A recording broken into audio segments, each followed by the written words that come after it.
Hi and welcome to Bozy Plays Star Citizen. This video we are going to take a look at how to mine in the Prospector. So here we are, we've landed on a moon. The first thing we want to do is press J for Juliet to put our ship into the VTOL mode. This will save us fuel. Now we need to press Tab to bring up our scanner, and if we hold the right mouse button and release it, we do a scan pulse. The longer we hold the mouse button, the further the scan pulse goes. Now I need to find some object to orientate myself with so I don't run in circles. I've picked the sun, keep it just on my left.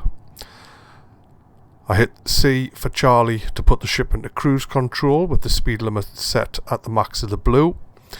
And now I just keep spamming the right mouse button until I see a blue box and one's appeared. I turn the ship on its side like this as I'm in VTOL so I can stop quicker using the downward thrusters as a brake. It will disappear, but just right click again and the box will come up, and just keep spamming until you get nice and close and you get a little asteroid rock icon. Point your crosshair at this, hold the left mouse button and you get a list of how large the rock is, how unstable it is, and what it's comprised of. This is not the best rock to mine because of what it's made out of, however we're just doing this to demonstrate the mining. As you can see here, I switched to the mining laser and nothing worked, so I just pressed Tab to go back to my standard HUD, then press M to bring out my mining laser. The mining laser's got two modes. It defaults into fracture mode. Here we have our throttle and the energy level of the rock. Green is good, red is bad. The throttle controls how powerful the laser is. That's how much cargo we're carrying. This bar we need to fill to 100% to break the rock, and if this bar goes red at all, the rock will explode. And up here we can see what's actually in this rock. So 75% of this rock is worthless. So now we close in. These lasers are range dependent, so the closer you get to the rock, the better the laser works. However, the closer to the rock, the more chance it will hit you when you crack it. Even if it doesn't explode, the cracking of the rock can hit your ship and damage it. So here we've got the laser on full power with the left mouse click and a scroll wheel all the way forwards. Once the bar gets in the green on the energy level, I'll start scrolling the mouse wheel down and backing the ship off. And on the fracture sensor, we're getting this to 100. Once it hits 100, the laser will switch off itself. The rock cracks. And you can see these have got an orange outline, just like the original rock. This means we need to crack these again. So we get a new bar. This time the rock's a lot smaller, so it's a lot easier and takes a lot less power to get the energy level into the green. You can see I'm using very little of the power to keep it in green here. And we're just going to crack open this rock and it will give us some purple outlined rocks. And those purple outlined rocks are the rocks that we can extract. And you can see there's 54% titanium. We right click, get the extraction mode up, and this will also tell you what's in it. So these rocks really aren't very good, because at 54% it means just under half of that is inert, and once you start scooping that, you get everything and you can't jettison the inert material. So this one here is really bad, 1.2 and 4.2% of materials, so the bulk of this rock at 1,000 units is going to be wasted cargo space. But we'll break it anyway because sometimes the chunks that come off can be quite pure and the inert sections can take up the bulk of what's left.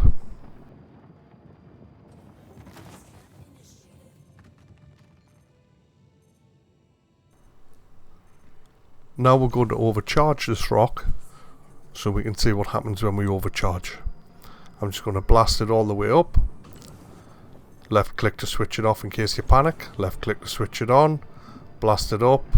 We panic, we switch it off. However, the overcharge sensor on the right is creeping up still, and you can see the fracture sensor is also going up because the bar's still in the green and the rock explodes. It sends everything flying and my shields are down to 20%. Thankfully that was only a small rock that I overheated. If there had been a larger rock, it very well could have taken out the ship or destroyed the cargo bags or the mining head. Now I've switched to extraction mode with the right mouse button, and you just left click once and you'll see the cargo capacity filling up as it's taken that 163 unit rock into the cargo bay. Now we're going to put the mining laser away and show you how to sell and make some money from your work. If you'd like to help and support the channel and like what I do, please consider liking and subscribing. We've landed at Port Olisar, and I'll show you a quick way out of the Prospector. That's if the door opens. Rather than exiting, hit the exit, take a step back, and when the ladder drops, just run. And you don't have to climb down the ladder, and as you can see, the door shuts behind so nobody can steal our spaceship. There are 2 refinery points within Port Olisar, and you find these located at the admin office. Most ports you can go to will have refinery points at the admin office. Port Olisar is just the easiest one to use. So if I head over towards the admin desk, on the right and the left hand wall is a refinery. So left click, select our ship from the drop down, and we have what we've mined, the percentage it's in our cargo, and the value of that cargo. And as you can see, the inert, or low quarter of meter cargo, is only worth 15 credits. Laranite, just under a quarter, is worth over 21,000, and I've got nearly 40% copper worth 7,000. So I'm going to get a total of just under 30 grand for this. So it's very important to be picky about what materials you collect. At Dumper's Depot, if we go to the mining consumables and mining laser heads, we have a different selection of gear. Now the Prospector takes size 1 parts. This is the Helix, and you can see it has a power transfer of 3,500, but it costs 108 grand. The Hofstede is a cheap one for 12,750 and has a transfer of 2,000. So you want to save up for the Helix 1. However, once you get 12,000, it can be worth picking up the Hofstede.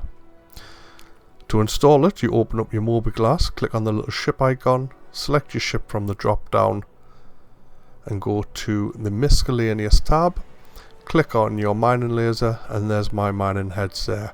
The arbor is the base one, which has only got a rating of 1400. You will struggle to break open expensive chunks with the arbor. The Hofstede's a bit better, however the Helix is what you want to aim for.